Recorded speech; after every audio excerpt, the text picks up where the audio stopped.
This is you.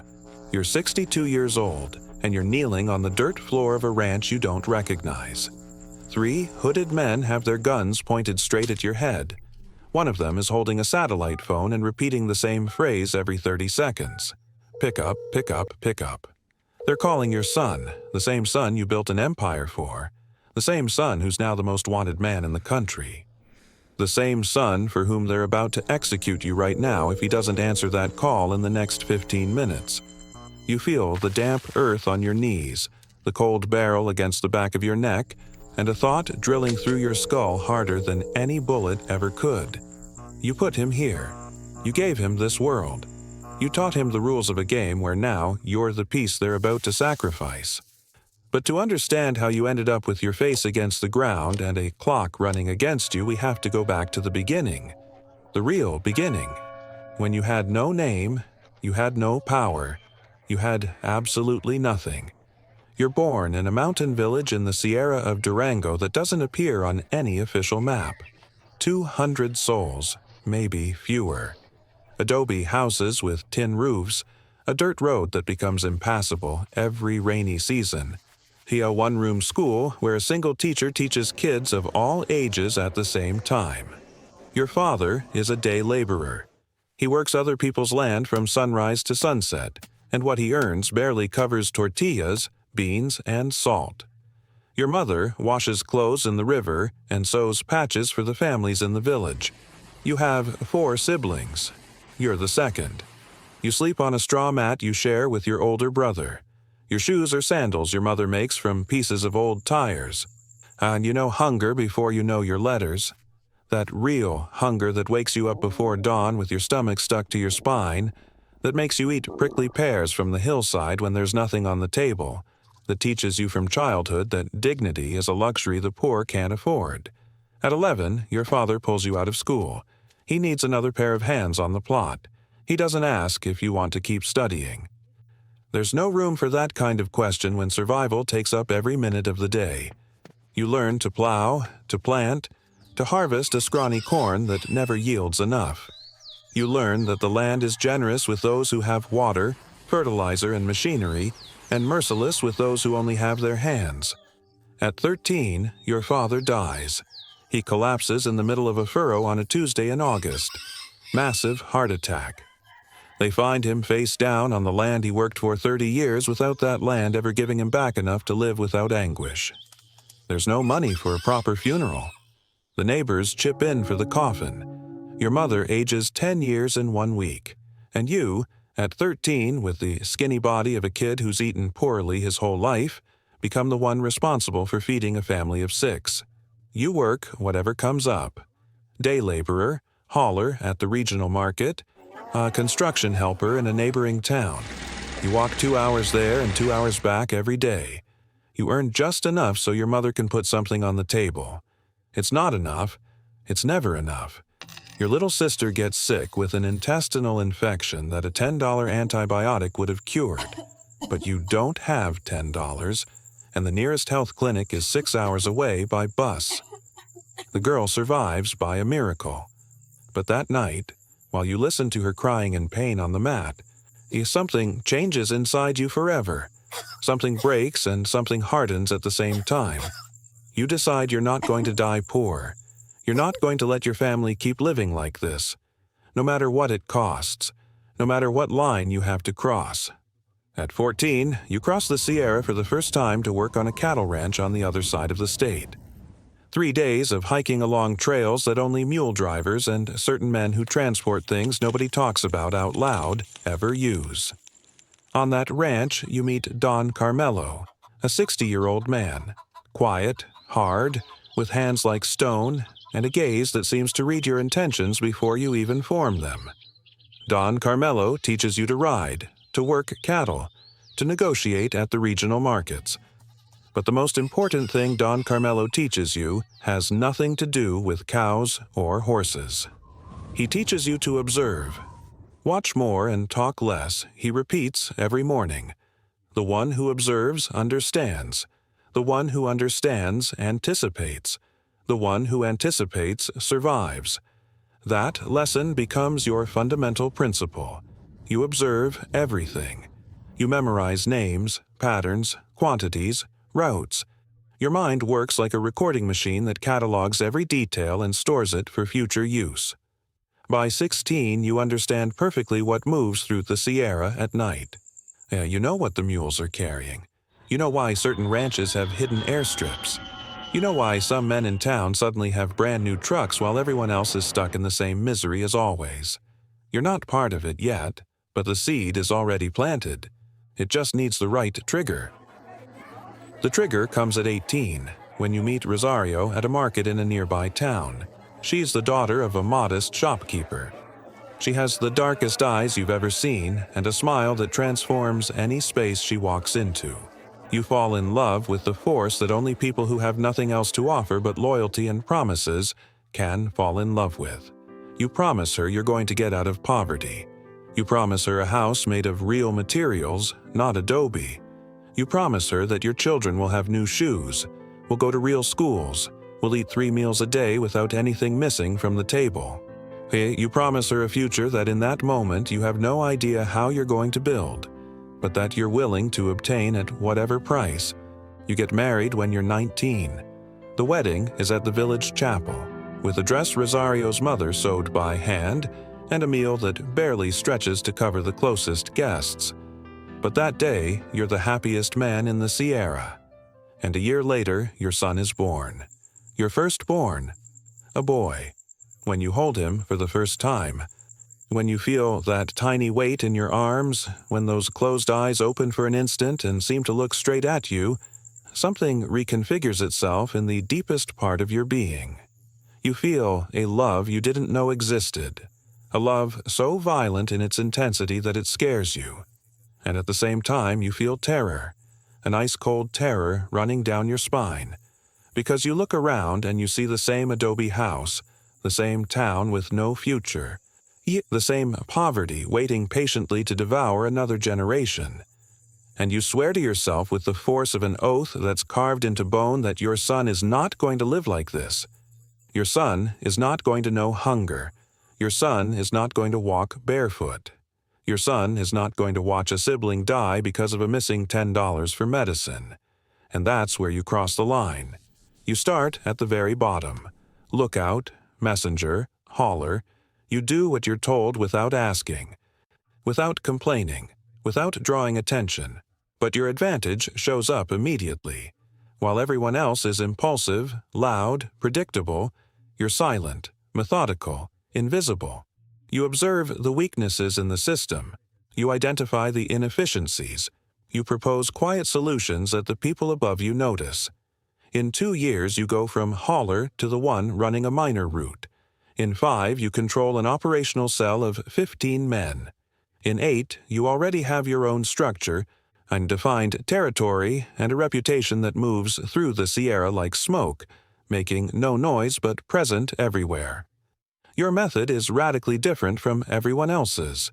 Where others impose through excessive violence, you calculate with surgical precision. Where others spend on flashy luxuries that attract attention, you invest quietly. In discrete properties, in businesses that generate legitimate income.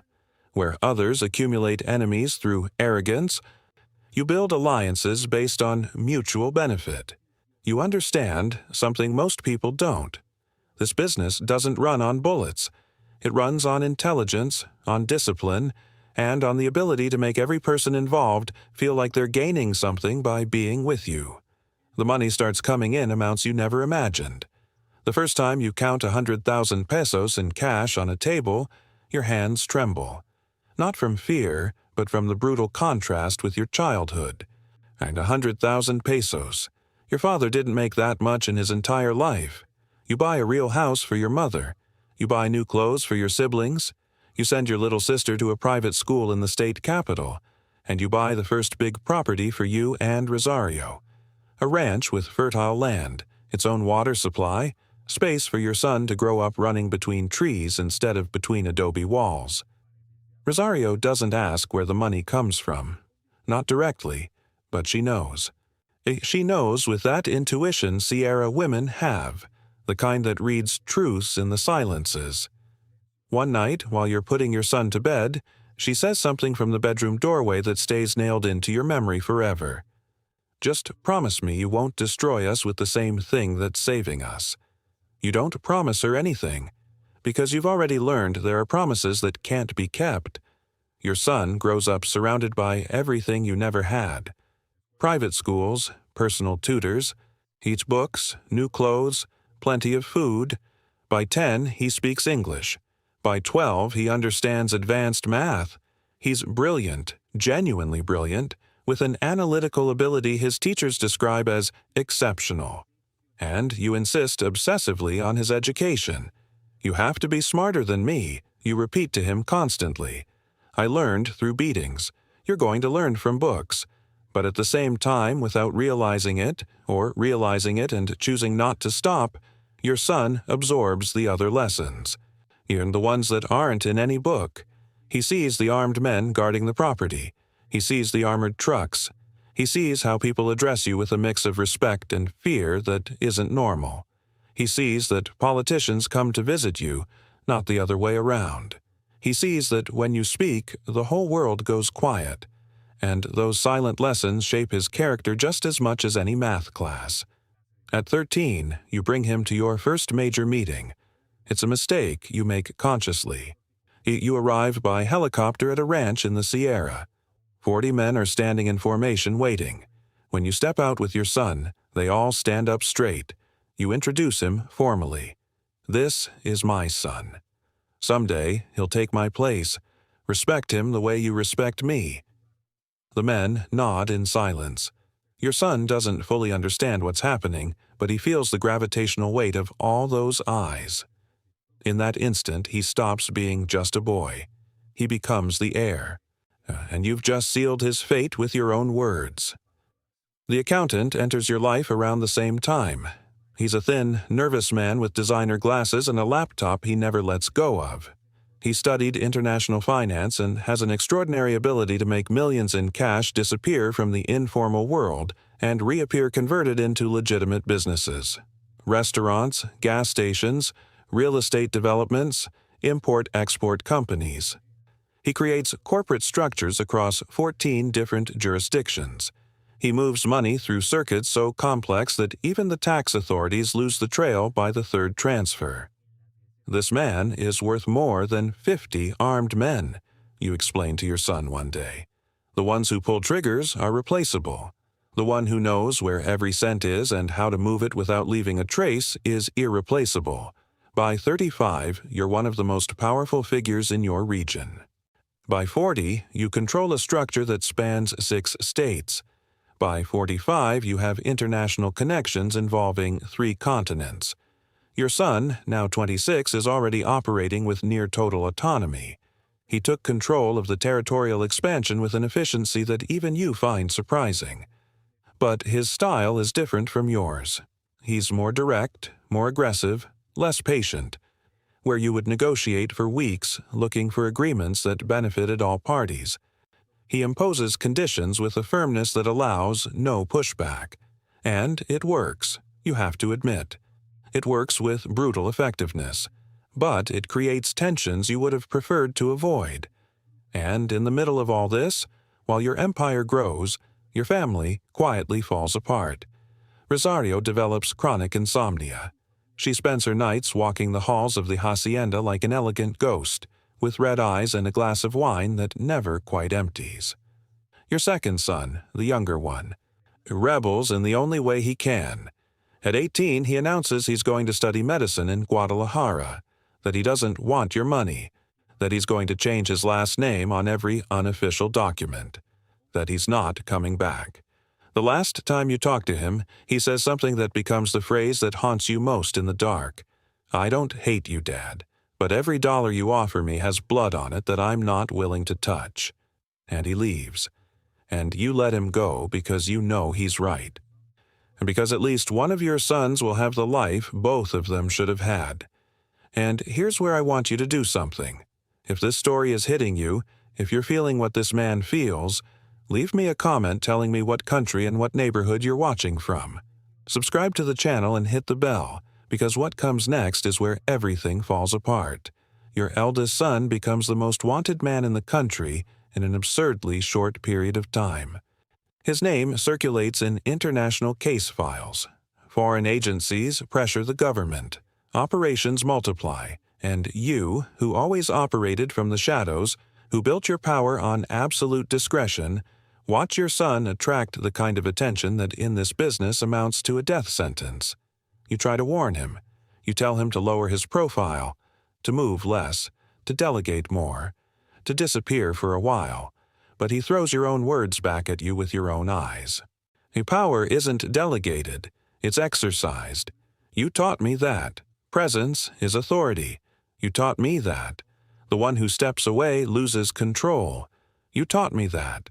And you can't argue with him because every word he says is a seed you planted yourself. The break comes on a night in March.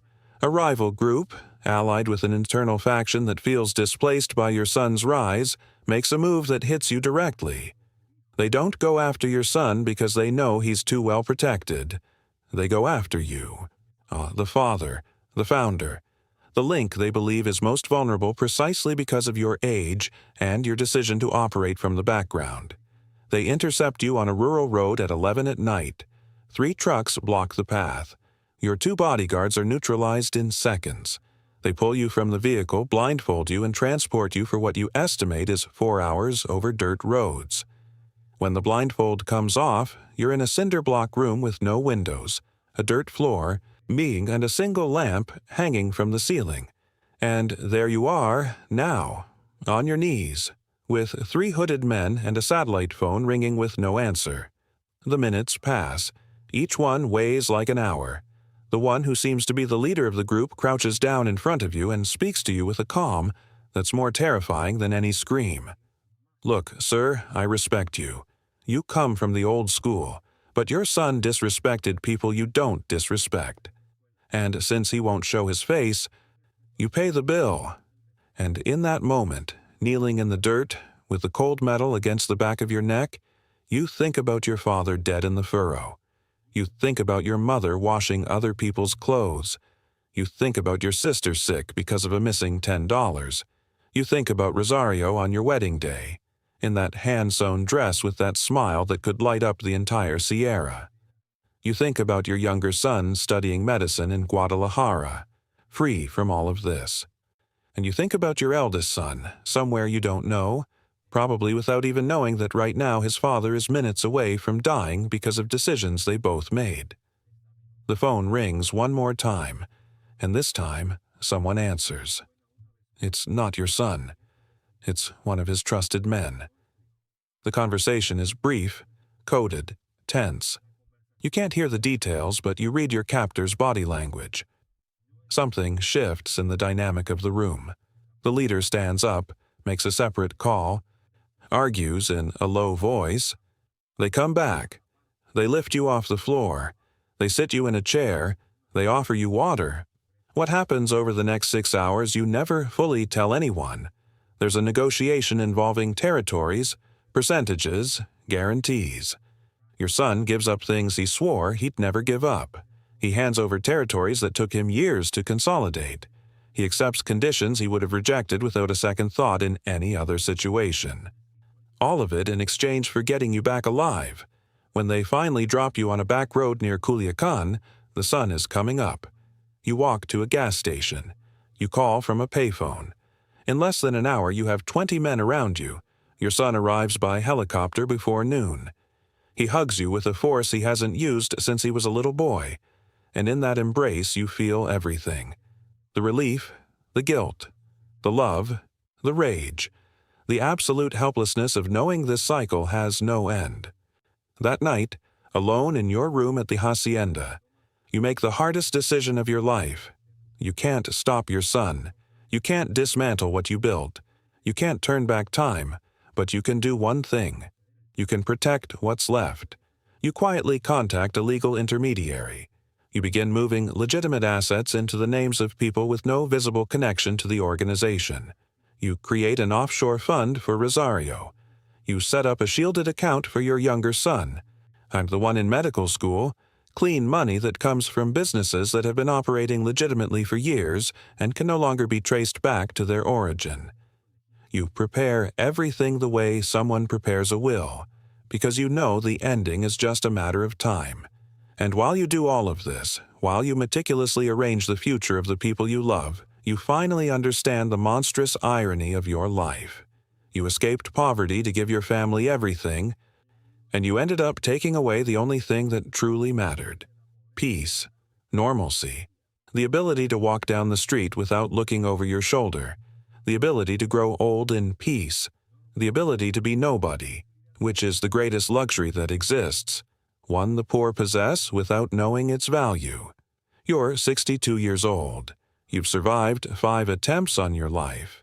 You've built an empire that generates amounts that aren't even worth mentioning. You've watched nearly everyone who started with you die. You've put your eldest son on the most dangerous throne there is. You've lost your younger son who chose dignified poverty over the kind of wealth that destroys. You've watched the woman you love slowly waste away under the weight of a life she never chose but accepted out of loyalty to you. And every night, when the hacienda goes quiet and the armed men patrol the perimeter and the dogs sweep the grounds and the cameras record every movement, you sit in the backyard. You look up at the stars over the Sierra, the same stars you used to look at as a boy when you slept on a straw mat with an empty stomach, and you ask yourself if it was worth it. You ask yourself if your father, the day laborer who died face down in the furrow, wasn't actually freer than you, because he had nothing. But he owed nothing either.